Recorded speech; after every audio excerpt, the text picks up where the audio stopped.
మన రొటీన్ లైఫ్‌లో ఏదైనా ఒక కొత్త హాబిట్ నేర్చుకోవాలంటే చాలా అంటే మేము ప్రెజెంట్ ఉన్న డైవర్ట్ అయితుంటాం సార్. ఒక కొత్త హాబిట్ నేర్చుకోవాలంటే ఆహ్, ఇప్పటి నుంచి నేను స్టార్ట్ జేయాలి.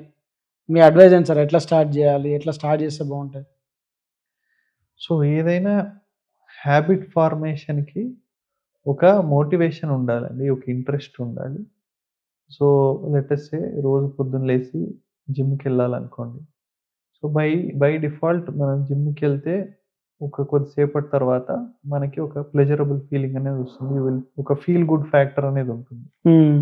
సో, ఇట్లాంటప్పుడు it is easier to form a habit. మనం చేసే టాస్క్ డిఫికల్ట్ అన్నా it is easier to get into a habit. But ఇది మోటివేషన్ మెయింటైన్ చేసుకోవాలి. ప్రతిసారి మనకి ఆ ఇంట్రెస్ట్ ఉండకపోవచ్చు. హ్మ్. కానీ కంటిన్యూ చేయాలి. ప్రతిసారి మూడ్ ఉండకపోవచ్చు. కానీ పర్సిస్ట్ చేయాలి. చేస్తూ ఉంటే హాబిట్ ఫార్మేషన్ అనేది అవుతుంది. హ్మ్. మనకి హాబిట్ ఫార్మేషన్ 2 పాజిటివ్‌గా ఉండొచ్చు, నెగెటివ్‌గా కూడా ఉండొచ్చు. కానీ చాలా వరకు నెగెటివ్ హాబిట్స్ కూడా అవుతా ఉంటాయి. హ్మ్. ఇప్పుడు ఆల్కహాల్ గాని, స్మోకింగ్ కూడా అవి నెగెటివ్ హాబిట్స్‌గా కూడా అవుతా ఉంటాయి. So, these are easier. We succumb more easily to these. Hmm. ఎందుకంటే అది ఇప్పుడు ఆల్కహాల్ వీటిలన్నిట్లో ఏంటంటే సేమ్ థింగ్ అడిక్షన్ వచ్చి ఆ డోపమైన్ సర్జ్ రావడం ఇయన్నీ జరుగుతుంది. సో, హ్మ్. వాటికి తొందరగా అలవాటయిపోతాం. అదే పాజిటివ్ హ్యాబిట్స్ రావాలంటే ఎఫర్ట్ ఎక్కువ పెట్టాలి. హ్మ్. సో, ఒక విధంగా మనము ఒక జర్నల్ మెయింటైన్ చేసుకోవడం, డైరీ రాసుకోవడం, లేకపోతే మంచి కంపెనీ ఉండడం, జిమ్‌కెళ్ళాలంటే జిమ్‌లో ఇంకో ఫ్రెండ్ గూడా ఎళ్లి కలవడం, ఇట్లా ఉంటే కొద్దిగా సస్టైనబుల్‌గా ఉంటాయి ఇవన్నీ. ఈజీగా కంటిన్యూ చేయొచ్చు. హుహుహు. అట్లా. ఓకే. ఇంకోటి టార్గెట్స్ పెట్టుకోవడం, గోల్స్ పెట్టుకోవడం ఇట్లా ఉన్నప్పుడు we can achieve them better. Fear అంటే భయపడుతూ ఉంటాం సార్. ఏదైనా విషయం గాని వర్క్‌లో గాని, ఎక్కడ గాని ఒక ఫోమో లాగా అయిపోయింది. మనం ఫియర్‌ని ఔట్‌కమ్ జేయాలంటే ఎట్లా సార్? సో, మీరన్నట్టు ఇప్పుడు ఫియర్ అనే ఎమోషన్ అనేదండి ఇప్పుడు నేను ఇదివరకు చెప్పినట్టు it is a part of the limbic system. Amygdala అని ఉంటుంది. హ్మ్. దాని నుంచి ఫియర్ రెస్పాన్స్ ఇవన్నీ దాని నుంచొస్తాయి.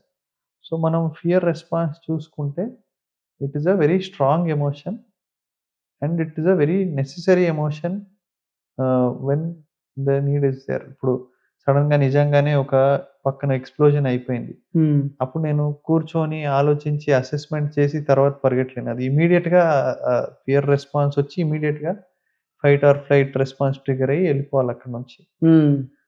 But otherwise in other situations fear అనే రెస్పాన్స్ వచ్చినప్పుడు మనకి we also have the more evolved parts of the brain మనకి ప్రీఫ్రంటల్ కార్టెక్స్ గాని, other parts of the brain ఉన్నాయి. Where we can sit and assess the situation. కొద్దిగా we can pause అసలు ఎందుకు భయపడుతున్నాను? ఒక్క నిమిషం అది ఆలోచించుకొని, ఇవన్నీ హయ్యర్ పార్ట్స్ ఇంకా more evolved parts of the brain నుంచి వస్తాయి ఈ రెస్పాన్సెస్. ఈ హ్మ్. భయం నాకెందుకు కలుగుతుంది? దీన్ని నేను మేనేజ్ చేయొచ్చా? హ్మ్. దీన్ని నేను ఎలా అవాయిడ్ చేయాలి? ఎలా కౌంటర్ చేయాలి? ఇవి మనం ఆలోచించుకునే పార్ట్స్ కూడా ఉన్నాయి బ్రెయిన్‌లో. We should just realise this. ఇది రియలైజ్ అవ్వడానికి కూడా there should be a break. మధ్యలో బ్రేక్ ఇచ్చి, ఒక పాజ్ ఇచ్చి ఆలోచించుకుంటే గనక we can assess the situation and take the necessary steps to overcome fear. Hmm. జనరల్‌గా ఏదైనా విషయం జరిగే ముందు 10 సార్లు ఆలోచిస్తాం సార్. అది మంచి జరుగుతా? చెడు జరుగుతా? అది ఇర్రెస్పెక్టివ్ మనం ఆలోచిస్తూ ఉంటాం. దాన్ని ఓవర్ థింకింగ్ అంటాం మనం జనరల్‌గా. అంటే ఈ ఓవర్ థింకింగ్‌ని ఓవర్‌కమ్ జేయాలంటే ఎట్లా సార్? సో, అందుకే నేను జర్నలింగ్ అనేది చేయమంటానండి. ఇప్పుడు మనకి ఓహ్, ఓ సర్టెన్ ప్రాబ్లమ్ ఉంది.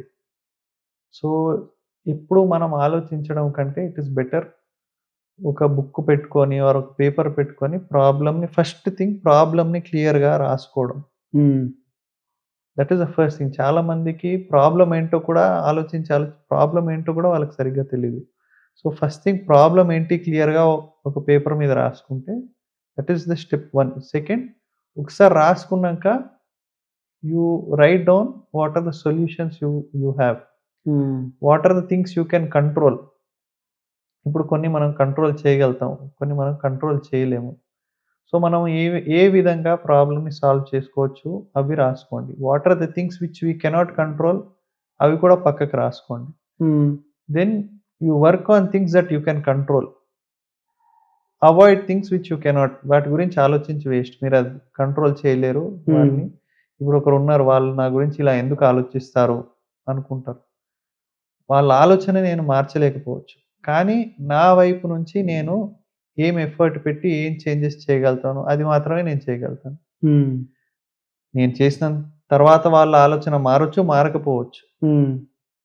కానీ నా వరకైతే నేను కరెక్షన్స్ చేసుకున్నాను.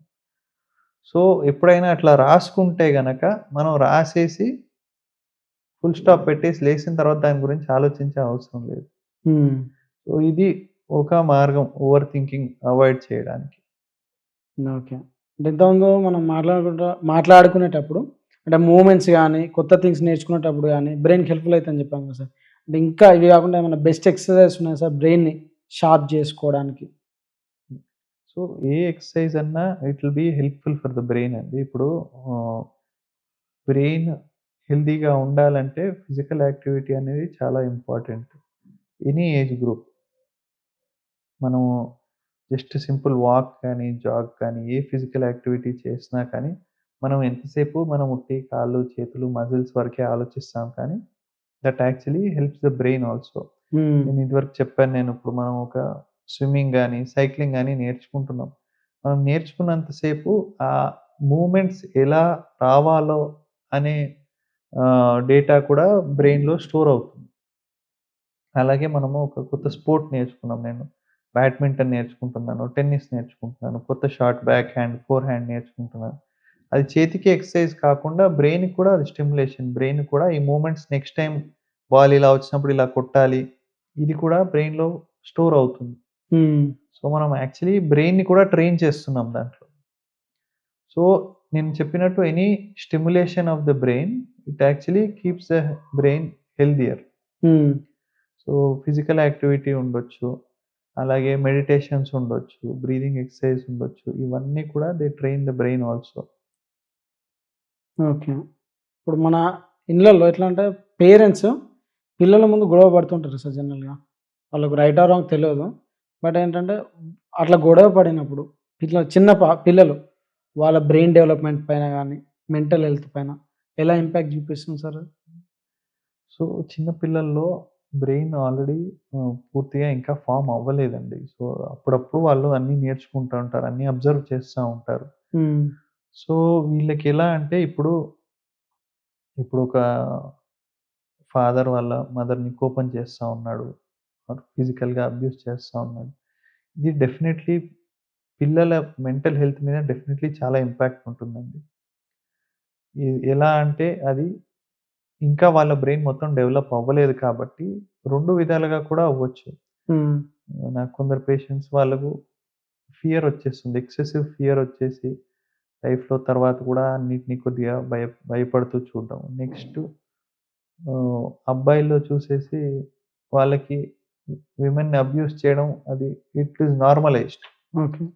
ఎప్పుడైనా మనం పేరెంట్‌ని చూసినప్పుడు మనం వాళ్ళు అన్నీ వాళ్ళే అనుకోని పెరుగుతాం. అవును. సో, వాళ్ళేదన్నా చేస్తే అది కరెక్ట్ అనే అనుకుంటారు చాలామంది. హ్మ్.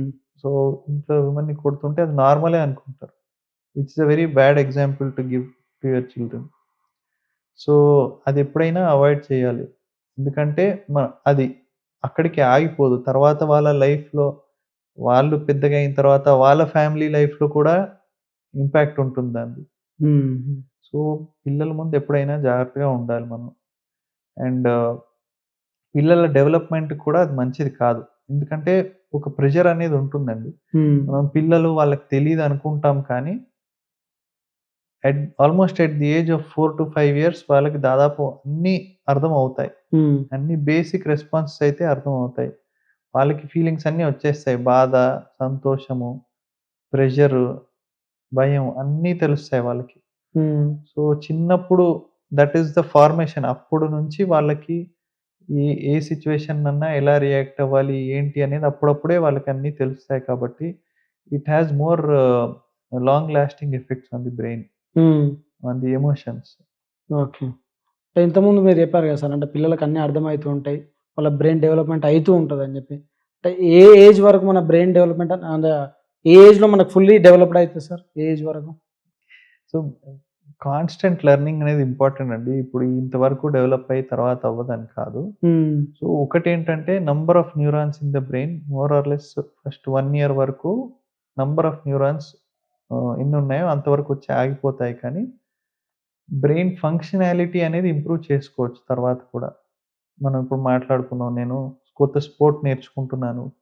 కొత్త సర్క్యూట్స్ ఫార్మ్ అవుతా ఉంటాయి బ్రెయిన్‌లో. కొత్త ఇంకా డేటా ప్రాసెస్ ఎట్లా చేసుకోవాలి అనేది ఓకే. బ్రెయిన్‌లో స్టోర్ అవుతూ ఉంటుంది. నేను ఒక సాఫ్ట్‌వేర్ ప్రోగ్రామ్ ట్రైనింగ్ కోసం వెళ్ళాను. కొత్త టాస్క్ నేర్చుకుంటూ ఉంటే అది అంతా స్టిమ్యులేషన్ బ్రెయిన్‌కి.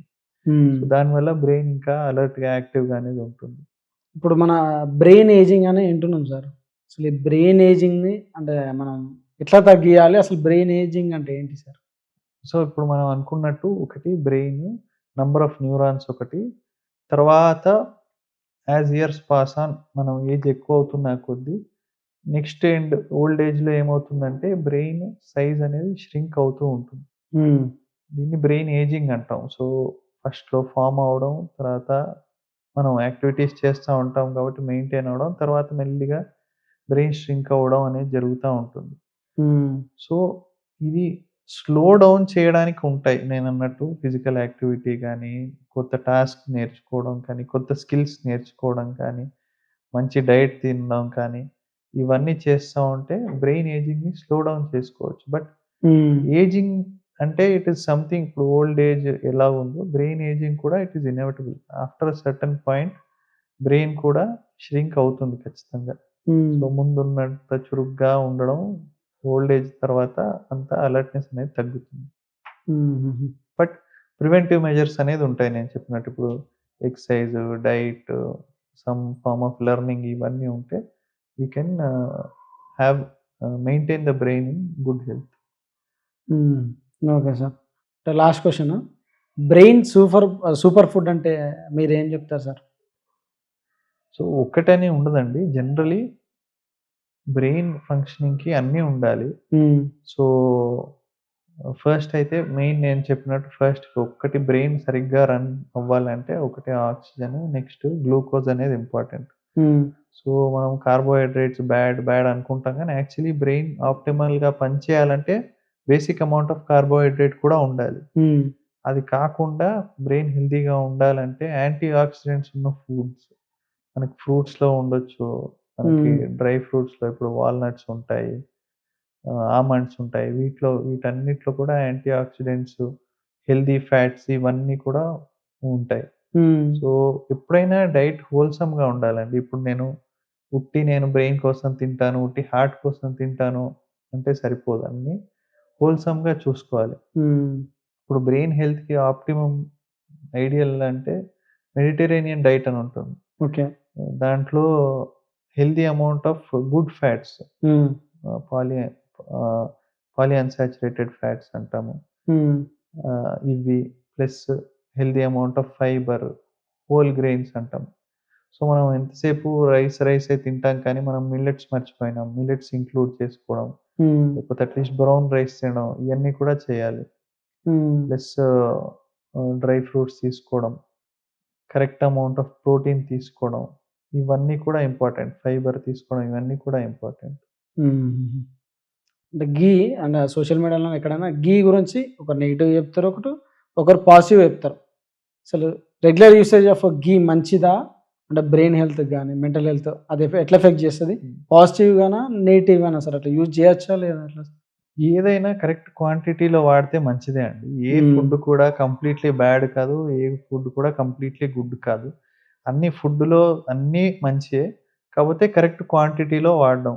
హ్మ్. సో, ఇప్పుడు మనం ఏ ఫ్యాట్స్ అయినా కంప్లీట్‌లీ బ్యాడ్ అని చెప్పడానికి లేదు. హ్మ్. ఫ్యాట్స్ కూడా ఇంపార్టెంట్. అసలు నిజం చెప్పాలంటే హార్ట్ బీటింగ్ మెయిన్‌గా హార్ట్ రన్ అయ్యేది ఫ్యాట్స్ మీద. హ్మ్. కాపోతే మనం అవసరం కంటే ఎక్కువ ఫ్యాట్స్ తినేసి, ఇప్పుడు డైలీ నేను ఒక 2000 క్యాలరీస్ వరకు స్పెండ్ చేయగలుగుతాను. కానీ నేను తినే ఫుడ్ 4000 క్యాలరీస్, 5000 క్యాలరీస్ అలా ఉంటే హ్మ్. అది మంచిది కాదు. హ్మ్. హార్ట్‌కి కాదు, బ్రెయిన్‌కి కాదు, దేనికి కూడా మంచిది కాదు. మన బాడీ రిక్వైర్‌మెంట్, మన డైలీ రిక్వైర్‌మెంట్ ఎంతుంది, దాన్ని బట్టి మనం కరెక్ట్ క్యాలరీకి రిక్వైర్‌మెంట్ ఎంతుంది, దాన్ని బట్టి మనం తీసుకునే డైట్ కరెక్ట్‌గా ఉంటే లైఫ్ అనేది హెల్తీగా ఉండొచ్చు. ఓకే.